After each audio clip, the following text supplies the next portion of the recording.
So I used to think confidence was something I had to perform. I'd walk into a room, put on a smile, act like I belonged there, and the entire time my heart would be racing.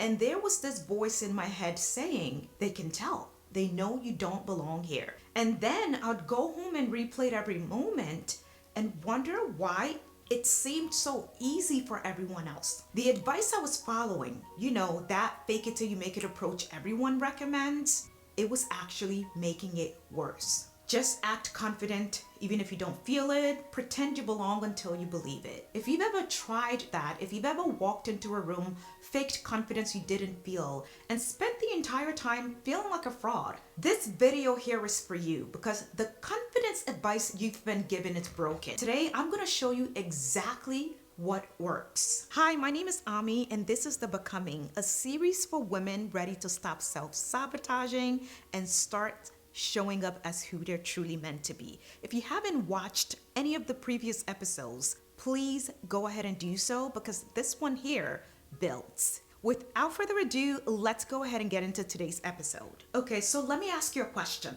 How many times have you been told to just be confident, as if confidence is a switch you can flip, or confidence being something that you wake up with one morning and suddenly you're walking around feeling unstoppable? But that's not what happens. What happens is you still feel nervous before the presentation. You still second guess yourself in the meeting. You still hold yourself back instead of speaking up. And then you think, what's wrong with me? What's the matter with me? Everyone else figured this out. Why can't I just be confident? But here's what's actually happening. You haven't failed at confidence. You have been given a broken advice about how confidence works. The advice sounds good, it's memorable. Fake it till you make it. Fits perfectly on a motivational graphic. However, it doesn't account for what's happening in your brain when you try to act like someone you don't yet believe you are. Let me explain what I mean. When you fake confidence, you're telling yourself two conflicting stories at the same time. Out loud, you're saying you've got this, but internally, you know you don't believe it, and your brain notices, it recognizes the gap between who you're pretending to be and who you actually think you are. That gap is what we call cognitive dissonance. It's the psychological tension you feel when your actions don't align with your beliefs. And it's not just uncomfortable, it's physically exhausting. Your heart races, your jaw clenches, you can't focus on a conversation because you're too busy managing the performance. So you walk into that room, you force the smile, you try to project confidence, and the entire time you're monitoring yourself. Am I doing this right? Can they tell I'm pretending? You're not present, you're performing. And here's what makes this particularly damaging. Every time you fake confidence without feeling it, you reinforces the belief that you're not that person.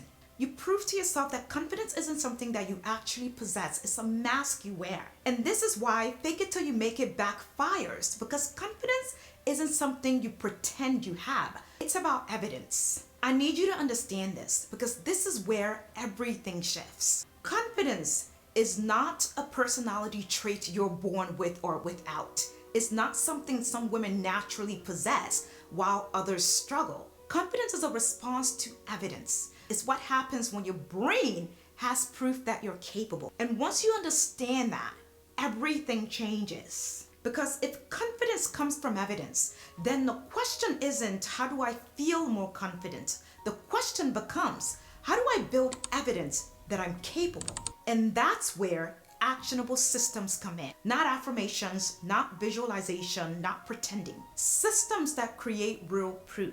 In episode 1, we talked about naming your fear and identifying the scale gap. You've done that clarity work. In episode 2, you started understanding the identity shift, recognizing that you're already becoming someone new. But here's what's missing. Your brain needs proof. It needs evidence that the person you're becoming is real. That's what this system provides. And here's how it works. Step 1, you take a small aligned action, something slightly outside of your current comfort zone, but still manageable. Step 2, you complete it. Not perfectly, simply done. Step 3, your brain collects evidence. You did the thing, you survived, and the war didn't end. Your brain files that away as proof. Oh, I can do that. Step 4, your belief begins to shift. Not overnight, gradually, your brain stops seeing you as someone who can't and starts seeing you as someone who can. That's when confidence stops being something you fake and becomes something you have. Now, let me show you how to implement this. This system is different from the clarity work we did in episode 1. That was about understanding the fear and the gap. This here is about building evidence that you're capable. Think of episode 1 as the diagnosis. This here is the prescription.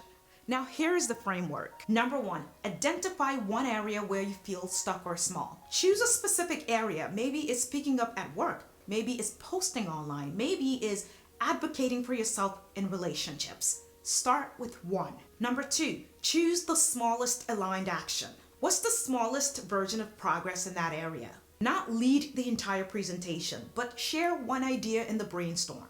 Not post online every single day for a month, but post once a week. What is the action that creates a slight discomfort but doesn't paralyze you? That's your starting point. Number 3, take action without needing to feel confident first. This is critical. You don't wait until you feel ready. You don't wait for the fear to disappear. You act while you're uncertain, while you're feeling nervous, while you're unsure. For me, it was posting videos even when my voice wasn't steady. I didn't wait to sound confident. I just hit record and I simply published and I survived. That is how you prove to yourself that you can do the difficult things even when they feel difficult. Number 4, track the evidence. This step here is essential. I want you to create a file called evidence. And this is what I want you to do. Every time you do something that scares you, write it down. Spoke up in a meeting today for 3.5 minutes, write it and date it. Set a boundary, write it and date it. Posted a video that you've been meaning to post, write it down and date it. Because what happens is your brain would try to minimize these moments, but the written record prevents that. And last but not least, number 5, repeat consistently. Confidence isn't built in one moment. It's built through 1,000 repeated small actions where you choose courage over comfort. One action, then another, then another. That's the system.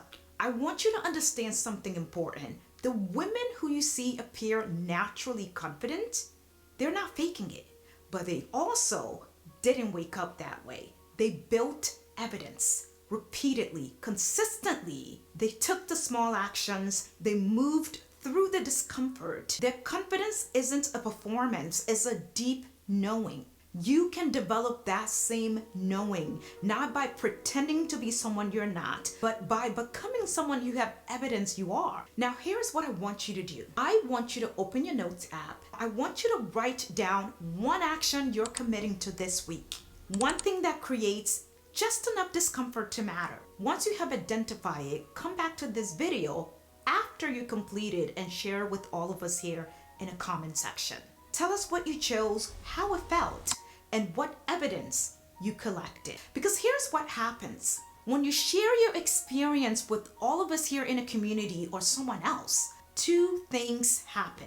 Number 1, it makes the commitment even more real. Number 2, you give every woman reading permission to do the same. I read every single comment and I would love to know what action you're taking. I understand what you might be thinking. What if I take the action and I still feel afraid? What if nothing changes? What if I fail? And I completely understand that. And that is exactly why I'm addressing this in the next episode. Taking action is the first step, but navigating what comes after, the fear, the doubt, and the uncertainty, that is where most women get stuck. And I'm going to show you exactly how to move through it. When you break free from the myth that confidence is something you fake, you give yourself permission to build something real. And when you build something real, you give every woman permission to do the same. Thank you so much for spending this time with me. I love you. If you truly enjoyed today's episode, share, like, and comment, and I can't wait to catch you all